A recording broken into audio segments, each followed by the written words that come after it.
Hey guys, it's Alondra and Sasha, and today we will talk about a sensitive topic, child trafficking. I know it's a little different from what we normally do, but there's times where one has to raise their voice and speak about what's going on in our world. And the way we're going to do that is talk about child trafficking in three different perspectives: absolute, relative, and subjective. And there are many different reasons to why we have different perspectives. It's different things that we're exposed to, and each one has a different meaning behind it. So the first one we're going to talk about is absolute truth, which means that it's wrong or right. And straight up facts, right? Straight facts. No emotions, no actual personal connections. Only facts. And So, like, go ahead. what do you want to? Yeah, many facts that we know of child trafficking is that not only is it illegal in many states here in the United States, but it is also known to be known worldwide how many cases of children being used as slaves or sex trafficked used as toys, and it's disgusting, but no emotions towards it, just right. Right. But one thing that I thought that was very different about it is the fact that when you think about child trafficking, there's not actual documentation that can be taken on it. Everything is pretty much what we know. Like, a lot of people don't know how many people or kids are actually being trafficked. Like, these numbers that we're looking at they're true, but not as accurate as we want. Right. And that's facts, but when it comes to child trafficking and only being strictly to facts, I don't think that's a subject that can be talked about with not a lot of emotion.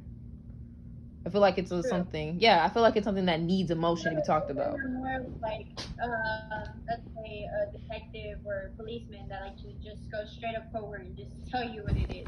Yeah. But as regular human beings, when you're just living your normal life and you're not doing something in the job, it's just like obviously human trafficking is what can lead to people just like see kids being kidnapped and they see how sad these stories of girls being kidnapped and come out alive and their lives are technically already ruined. Right. Either way. Right. But as we know that, we also know there's so many cases close to home. Like here in Nevada, we have about 199 cases, like a month. Oh. And even closer to that, like, it doesn't even have to be in Vegas. Yeah, it's even closer. Like, it's in states right next to us. For example, California has 1,305 cases that were reported in the last month. And on top of that, what were you saying? It's so crazy. And then I see this other case here in Arizona where we see how do 600 kids go missing all of a sudden? Exactly. In 2 days, 600 kids go missing. Exactly. It makes no sense. So as we go on to this, all these facts come in and more questions start coming in and more people. And it's just, this is where people are starting to be like, you know what, let's do something about it. And where emotion is coming in.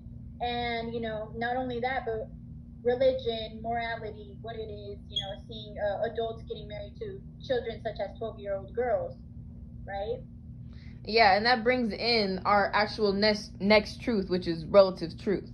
And relative truth is pretty much culture and how do people see it from the way they were brought up and things that they've been taught, not things that they've learned from actual facts, perspective, and culture. And in the culture of Islam, that's actually a thing. People get with kids, they marry kids, and they also sex traffic kids all around South Asia and also Africa. Nothing about it, which is honestly so like, we see it as disgusting, but they see it as normal. It's so weird to see someone and just be like, that's normal to you? Yeah, like, it's part of their religion. It's different. Yeah, like, and another fact that we know is that, it's mostly like when you hear sex trafficking, you hear more about girls than like what it is than males. Yeah. Which is like, why is that? Why do we hear more about girls' cases? Why does it come to like the females that, are more talked about than the men. Like, I don't Exactly. hear much about men being sex trafficked, but I know there is. Right. You know. Yeah, and a lot of people invest their time into either women or kids as long as they're girls. And a lot of famous people have done that as long as the Jeffrey Epstein, he's very famous. Very, you know about that very, very, very famous thing about the whole kids. And something like that brings attention to sex trafficking. And I feel like it's a part of relative truth because it does tie in with culture as well. Because if you think about it, it might be disrespecting other people's culture, or on top of that, some people in the United States don't like that. And the reason why it's in two different cultures is because it's in two different regions. People have different opinions. And bringing that to United States, some people just don't like that. And no, and I feel like yeah, not only that, but obviously, our country is supposedly known to be more about freedom. right. And then we're in like the Middle East, it's more tied in the rules, what it used to be in the past, But we're getting a little off topic. As you know, it's one morally wrong in certain religions where we say that why do we say us as regular people, as often and I, as we know, we say it's disgusting to sex traffic a kid or to marry a kid or to do anything absurd having to do with a child, Yeah. but yeah, like I just to end the topic right there, I just feel like it's all about what we were morally taught as children and where we raised to be. Yeah, and that's our pretty much our subjective thinking, honestly. It's our subjective truth because living in United States, we only know our culture. We don't know anyone else's. Only but who we are in our region. As much as we're taught in our textbook. Exactly. Yeah, like. But as far as us, it's not morally correct. Exactly. But to other people, that's a completely different thing. How do you feel about that? How do you feel about people thinking that's okay? How does that make you feel? Personally, I feel like I've said, it's gross. I don't think I would be near as that as a child, especially anywhere near, like if it were my nieces or if it were ever to be my kid, I would flip off and right. But right. I think about it like, how often is this actually happening? Or if this was happening to someone in your family, it'd be crazy. Or if it was happening to you, it'd be crazy. So it's really hard to talk about this with no emotion.